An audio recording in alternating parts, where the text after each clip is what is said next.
This channel's content is strictly for educational and informational purpose and does not endorse or promote any form of violence, harm, illegal activities, self-injuries and communal disharmony. Tamluk কেন্দ্রের BJP প্রার্থী অভিজিৎ গাঙ্গুলি।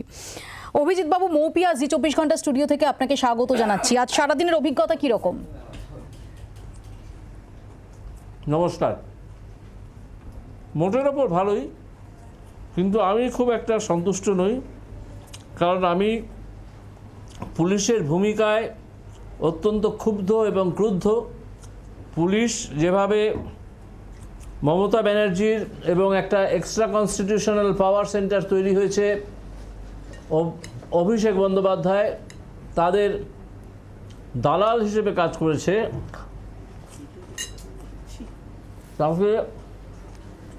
তাতে আমি মনে করি যে এই পুলিশকে immediately police ব্যবস্থাটা নেক্সট ফেজের ইলেকশন হওয়ার আগেই কেন্দ্রীয় সরকারের নিয়ে নেওয়া উচিত সাময়িকভাবে।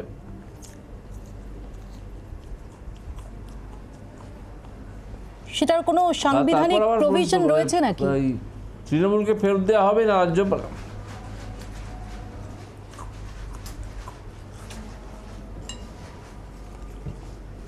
সব কিছুর জন্য সাংবিধানিক প্রশ্ন সংবিধান লাগে? আপনি যে মাইনে পান আপনার চ্যানেল থেকে, সাংবিধানিক প্রভিশন আছে নাকি? ডেফিনেটলি আমি যে সংস্থায় কাজ করি সেই সংস্থার যে সমস্ত নিয়ম কানুন এবং তার যে স্ট্রাকচার রয়েছে সেই অনুযায়ী, এবং তার সঙ্গে ডেফিনেটলি সংবিধানের, অর্থাৎ একটা রাজ্যের পুলিশের ক্ষমতা কেন্দ্রীয় সরকার নিয়ে নিতে পারে কিনা এর মধ্যে তফাৎ আছে। আর পুলিশ তো এই মুহূর্তে তো প্রশাসন নির্বাচন কমিশনের আওতায়।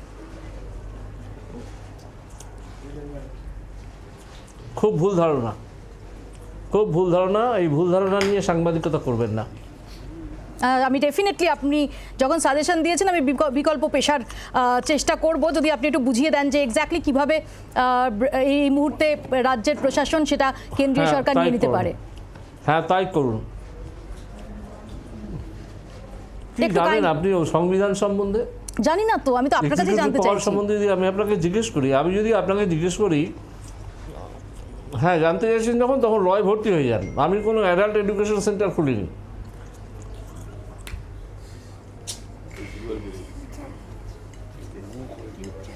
অভিজিৎ বাবু, আপনার আজকে কি একটু মাথাটা গরম আছে? আপনি তো অত্যন্ত সেন্সিবল, অত্যন্ত বিনম্র কথা বলেন বলেই জেনে থাকি। আজকে একটু উত্তেজিত দেখছি। এটা কি ভোট পর্বের শেষে? বিনম্র কথা বলার অর্থ আপনারা না ভোট পর্বের শেষে কেন?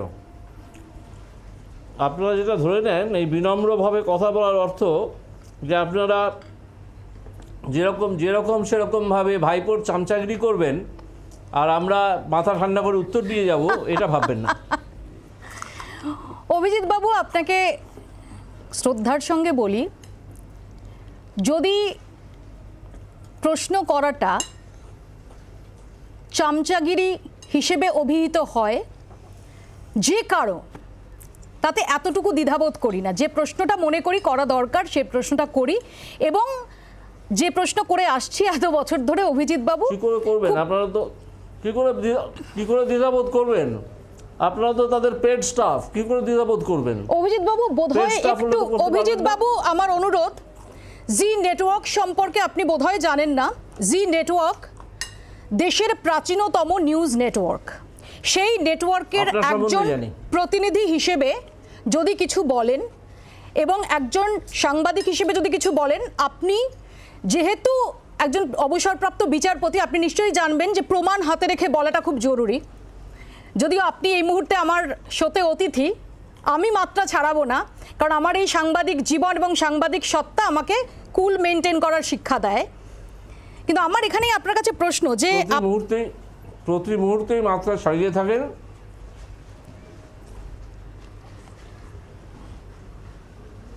এবং বিশেষ সময় মাত্রা বেশি করে ছাড়ান, এসব আমাদের দেখা আছে।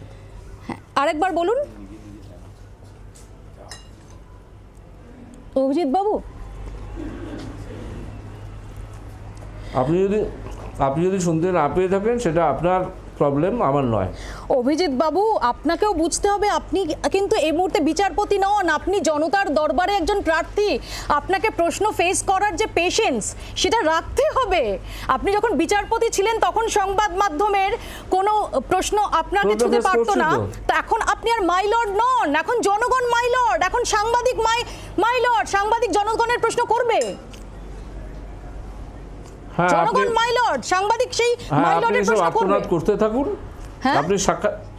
আপনি আপনি এসব আর্তনাদ করতে থাকুন, আমি আপাতত চললাম। আমার আপনার সঙ্গে বাজি বকার কোনো সময়ই নেই।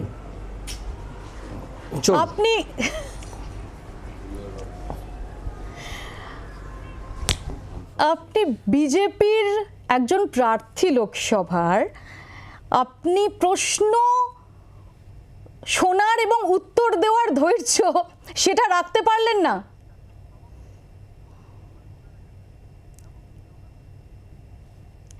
অভিজিৎ বাবুকে ধন্যবাদ। অভিজিৎ বাবু মুড়ি খেতে খেতে মাঝপথেই তিনি রণে ভঙ্গ দিলেন এবং যাবতীয় স্বাভাবিক তার বিচারপতির যে হ্যাংওভার সেটা এখনো সম্ভবত কাটেনি, এবং যে কারণেই তিনি প্রশ্ন নিতে পারেন না, কারণ আমরা জানি যে আমাদের দেশে বিচারপতিরা তাদের প্রশ্ন করা যায় না, যে কারণেই তিনি যখন একের পর এক রায় দিয়ে গেছেন তিনি শুধু গ্লোরিফাইডই হয়েছেন। কিন্তু এখন যখন জনতার দরবারে জনতা মাই লর্ড এবং তার কাছে গিয়ে যখন প্রশ্ন করতে হচ্ছে, সাংবাদিকদের যখন জনতার প্রশ্ন তার কাছে পৌঁছতে হচ্ছে, তখন তার অত্যন্ত অধৈর্য লাগছে এবং অত্যন্ত অসহিষ্ণু লাগছে।